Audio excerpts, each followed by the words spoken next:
اور قرآن کا علم حاصل کرنا شروع کریں تو اعوذ باللہ اور بسم اللہ ضرور پڑھ لیا کریں۔ آج ہم قرآن مجید میں خود بھی ہے نا، تفہیم القرآن فَاسْتَعِذْ بِاللَّہ، سے اللہ سے پناہ شروع کرتے ہیں سورہ فاتحہ۔ اس کا نام الفاتحہ اس کے مضمون کی مناسبت سے ہے۔ فاتحہ اس چیز کو کہتے ہیں جس سے کسی مضمون یا کتاب یا کسی شے کا افتتاح ہو۔ دوسرے الفاظ میں یوں سمجھیے کہ یہ نام دباچہ اور آغاز کلام کے ہم معنی ہے۔ یہ نبوت محمدی صلی اللہ علیہ وسلم کے بالکل ابتدائی زمانہ کی صورت ہے، بلکہ معتبر روایات سے معلوم ہوتا ہے کہ سب سے پہلی مکمل صورت جو محمد صلی اللہ علیہ وسلم پر نازل ہوئی وہ یہی ہے۔ اس سے پہلے صرف متفرق آیات نازل ہوئی تھیں جو سورہ علق، سورہ مزمل اور سورہ مدثر وغیرہ میں شامل ہیں۔ یہ سورہ ایک دعا ہے جو خدا نے ہر انسان کو سکھائی ہے جو اس کتاب کا مطالعہ شروع کر رہا ہو۔ کتاب کی ابتدا میں اس کو رکھنے کا مطلب یہ ہے کہ اگر تم واقعی اس کتاب سے فائدہ اٹھانا چاہتے ہو تو پہلے خداوند عالم سے یہ دعا کرو۔ انسان فطرتاً دعا اسی چیز کی کیا کرتا ہے جس کی طلب ہو اور خواہش اس کے دل میں ہوتی ہے، اور اسی صورت میں کرتا ہے جب اسے یہ احساس ہو کہ اس کی مطلوب چیز اس ہستی کے اختیار میں ہے جس سے وہ دعا کر رہا ہے۔ بس قرآن کی ابتدا میں اس دعا کی تعلیم دے کر گویا انسان کو یہ تلقین کی گئی ہے کہ وہ اس کتاب کو راہ راست کی جستجو کے لیے پڑھے، طالب حق کی سی ذہنیت لے کر پڑھے اور یہ جان لے کہ علم کا سرچشمہ خداوند عالم ہے، اسی لیے اسی سے رہنمائی کی درخواست کر کے پڑھنے کا آغاز کرے۔ اس مضمون کو سمجھ لینے کے بعد یہ بات خود بخود واضح ہو جاتی ہے کہ قرآن اور سورہ فاتحہ کے درمیان حقیقی تعلق کتاب اور اس کے مقدمے کا سا نہیں بلکہ دعا اور جواب دعا کا سا ہے۔ سورہ فاتحہ ایک دعا ہے بندے کی جانب سے، اور قرآن اس کا جواب ہے خدا کی جانب سے۔ بندہ دعا کرتا ہے کہ اے پروردگار میری رہنمائی فرما، جواب میں پروردگار پورا قرآن اس کے سامنے رکھ دیتا ہے کہ یہ وہ ہدایت اور رہنمائی ہے جس کی درخواست تو نے مجھ سے کی ہے۔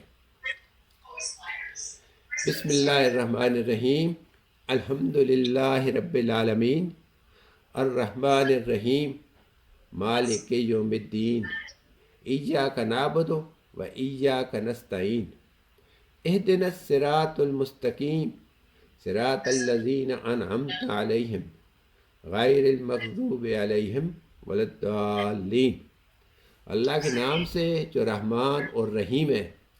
تعریف اللہ ہی کے لیے ہے جو تمام کائنات کا رب ہے، رحمان ہے اور رحیم ہے، روز جزا کا مالک ہے۔ ہم تیری عبادت کرتے ہیں اور تجھ ہی سے مدد مانگتے ہیں، ہمیں سیدھا راستہ دکھا، ان لوگوں کا راستہ جن پر تو نے انعام فرمایا، جو معتوب ہوئے اور جو بھٹکے ہوئے نہیں ہیں۔ اسلام جو تہذیب انسان کو سکھاتا ہے، اس کے قواعد میں سے ایک قاعدہ یہ بھی ہے کہ وہ اپنے ہر کام کی ابتدا اللہ کے نام سے کرے۔ اس قاعدے کی پابندی اگر شعور کے ساتھ کی جائے تو اس سے لازماً 3 فائدے حاصل ہوں گے۔ ایک یہ کہ آدمی بہت سے برے کاموں سے بچ جائے گا، کیونکہ خدا کا نام لینے کی عادت اسے ہر کام شروع کرتے وقت یہ سوچنے پر مجبور کر دے گی کہ کیا واقعی میں اس کام پر خدا کا نام لینے میں حق بجانب ہوں۔ دوسرے یہ کہ جائز اور صحیح اور نیک کاموں کی ابتدا کرتے ہوئے اللہ کا نام لینے سے اس میں برکت آ جاتی ہے۔ اس خدا کا نام لینے سے آدمی کی ذہنیت بالکل ٹھیک سمت اختیار کر لے گی اور وہ ہمیشہ صحیح ترین نقطہ سے اپنی حرکت کا آغاز کرے گا۔ تیسرا اور سب سے بڑا فائدہ یہ ہے کہ وہ خدا کے نام سے جب اپنا کام شروع کرے گا تو خدا کی تائید اور توفیق اس کے شامل حال ہوگی۔ اس کی سعی میں برکت ڈالی جائے گی اور شیطان کی فساد انگیزیوں سے اس کو بچایا جا سکے گا۔ خدا کا طریقہ یہ ہے کہ جب بندہ اس کی طرف توجہ کرتا ہے تو وہ بندے کی طرف توجہ فرماتا ہے۔ جیسا کہ پہلے دیواچہ میں بیان کر چکے ہیں کہ سورہ فاتحہ دراصل ایک دعا ہے، لیکن دعا کی ابتدا اس ہستی کی تعریف سے کی جا رہی ہے جس سے ہم دعا مانگنا چاہتے ہیں۔ یہ گویا اس امر کی تعلیم ہے کہ دعا جب مانگو تو مہذب طریقے سے مانگو۔ یہ کوئی تہذیب نہیں ہے کہ منہ کھولتے ہی جٹ اپنا مطلب پیش کر دیا۔ تہذیب کا تقاضا یہ ہے کہ جس سے دعا کر رہے ہو پہلے اس کی خوبی کا، اس کے احسانات کا اور اس کے مرتبے کا اعتراف کرو، اور تعریف ہم جس کی بھی کرتے ہیں وہ دو وجہ سے کرتے ہیں۔ ایک یہ کہ وہ بجائے خود حسن، خوبی اور کمال رکھتا ہو، قطع نظر اس سے کہ ہم اس کے ان فضائل پر کیا اثر پڑتا ہے، اور دوسرے یہ کہ وہ ہمارا محسن ہو اور ہم اعتراف نعمت کے جذبہ سے سرشار ہو کر اس کی خوبیاں بیان کریں۔ اللہ تعالیٰ کی تعریف ان دونوں حیثیتوں سے ہے۔ یہ ہماری قدر شناسی کا تقاضا بھی ہے اور احسان شناسی کا بھی کہ ہم اس کی تعریف میں رطب اللسان ہوں۔ اور بات صرف اتنی سی نہیں ہے کہ تعریف اللہ کے لیے، بلکہ صحیح یہ ہے کہ تعریف صرف اللہ ہی کے لیے ہے۔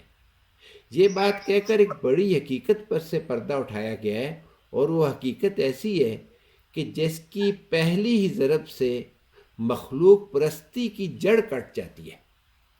دنیا میں جہاں جس چیز اور جس شکل میں بھی کوئی حسن، کوئی خوبی، کوئی کمال ہے، اس کا سرچشمہ اللہ ہی کی ذات ہے۔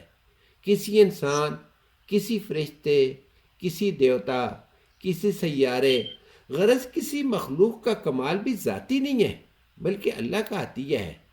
بس اگر کوئی اس کا مستحق ہے کہ ہم اس کے گرویدہ اور پرستار، احسان مند اور شکر گزار ہوں اور نیاز مند اور خدمتگار بنے، تو وہ خالق کمال ہے، نہ کہ کمال خود۔ رب کا لفظ عربی زبان میں 3 معنوں میں بولا جاتا ہے: مالک اور آقا، مربی، پرورش کرنے والا، خبرگیری اور نگہبانی کرنے والا، فرما روا، حاکم، مدبر اور منتظم۔ اللہ تعالیٰ ان سب معنوں میں کائنات کا رب ہے۔ انسان کا خاصہ ہے کہ جب کوئی چیز اس کی نگاہ میں بہت زیادہ ہوتی ہے تو وہ مبالغہ کے سینوں میں اس کو بیان کرتا ہے، اور اگر ایک مبالغہ کا لفظ بول کر وہ محسوس کرتا ہے کہ اس شے کی فراوانی کا حق ادا نہیں ہوتا تو پھر وہ اسی معنی کا ایک اور لفظ بولتا ہے تاکہ وہ کمی پوری ہو جائے جو اس کے نزدیک رہ گئی تھی۔ اللہ کی تعریف میں رحمان کا لفظ استعمال کرنے کے بعد رحیم کا اضافہ کرنے میں بھی یہی نقطہ پوشیدہ ہے۔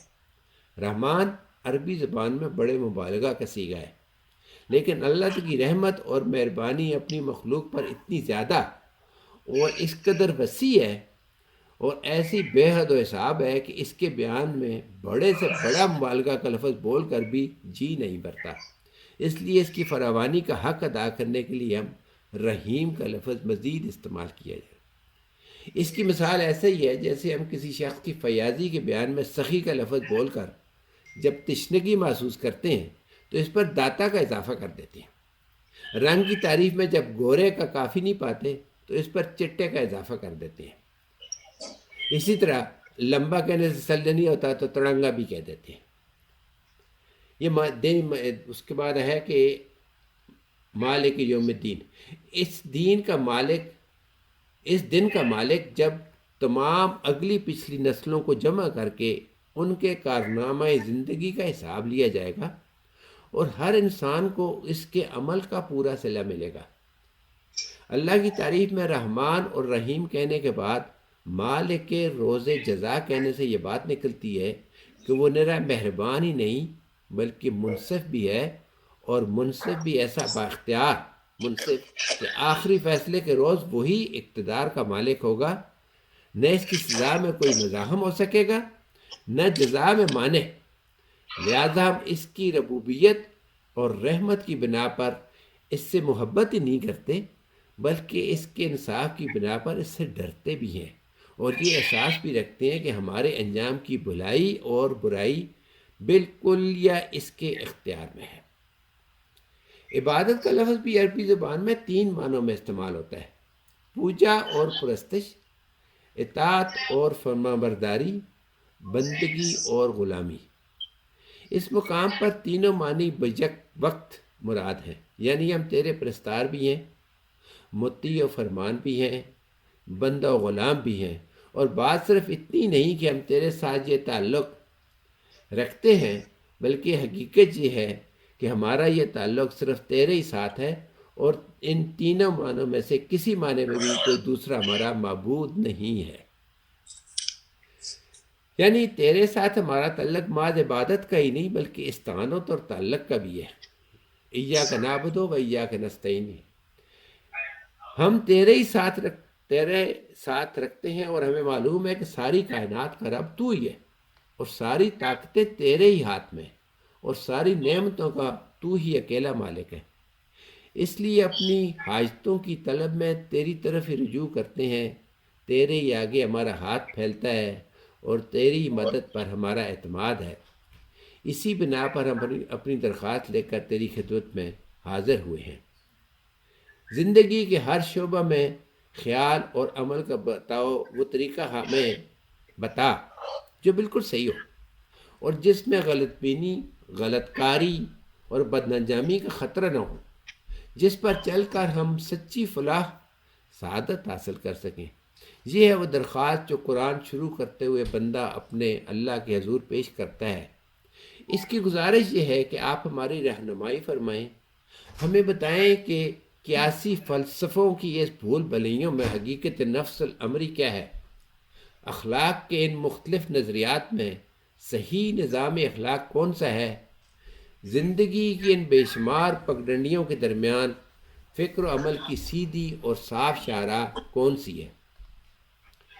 یہ اس سیدھے راستے کی تعریف ہے جس کا علم اللہ تعالیٰ سے ہم مانگ رہے ہیں، یعنی وہ راستہ جس پر ہمیشہ سے تیرے منظور نظر لوگ چلتے رہے ہیں، اور وہ بے خطا راستہ کہ قدیم ترین زمانہ سے آج تک جو شخص اور جو گروہ بھی اس پر چلا وہ تیرے انعامات کا مستحق ہوا اور تیری نعمت سے مالا مال ہوا۔ انعام پالے والوں سے ہماری مراد وہ لوگ نہیں ہیں جو بظاہر عارضی طور پر تیری دنیاوی نعمتوں سے سرفراز ہوتے ہیں، دراصل وہ تیرے غضب کے مستحق ہوتے ہیں، اپنی سعادت کی راہ گم کیے ہوئے ہیں۔ اس تشریح سے یہ بات خود کھل جاتی ہے کہ انعام سے مراد حقیقی اور پائیدار انعامات ہیں جو راست روی اور اللہ کی خودنودی کے نتیجے میں ملا کرتے ہیں، نہ کہ وہ عارضی اور نمائشی انعامات جو پہلے بھی فرعونوں اور نمرودوں اور قارونوں کو ملتے رہے ہیں، آج بھی ہماری آنکھوں کے سامنے بڑے بڑے ظالموں، بدکاروں اور گمراہوں کو ملے ہوئے ہیں۔ وآخر دعوانا ان الحمد للہ رب العالمین۔ کل انشاءاللہ ہم سورہ بقرہ شروع کریں گے۔ اب مامی جی کے حکم کے مطابق گپ شپ کا ٹائم شروع ہوتا ہے۔ جزاک اللہ جی، جزاک اللہ۔